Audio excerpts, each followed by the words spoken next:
আমি সাকিব আল হাসান। একটি সুখবর নিয়ে এসেছি আপনাদের জন্য। পদ্মায় বাসডুবি সেই মর্মান্তিক ঘটনায় নিভে গেছে বহু প্রাণ, চারদিকে শোক আর কান্না।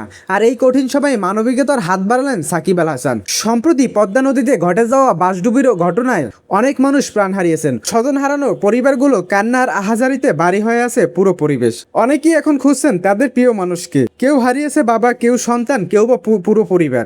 এই কঠিন সময়ে পাশে দাঁড়ানোর ঘোষণা দিয়েছেন সাকিব আল হাসান। জানা গেছে নিহতদের প্রত্যেক পরিবারের তিনি 1 লক্ষ টাকা করে সহায়তা দেওয়ার সিদ্ধান্ত নিয়েছেন, যা কিছুটা হলেও তাদের কষ্ট লাঘব করতে পারে।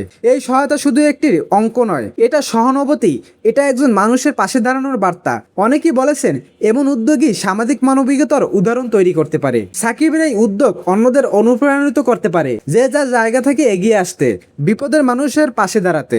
দুর্ঘটনা হয়তো এক মুহূর্তে সবকিছু কেড়ে নেয়, কিন্তু এমন মানবিক উদ্যোগই পারে সেই শোকের মাঝে একটু আশার আলো জাগাতে। আপনার কি মনে হয় এভাবেই কি আমাদের সবার এগিয়ে আসা উচিত?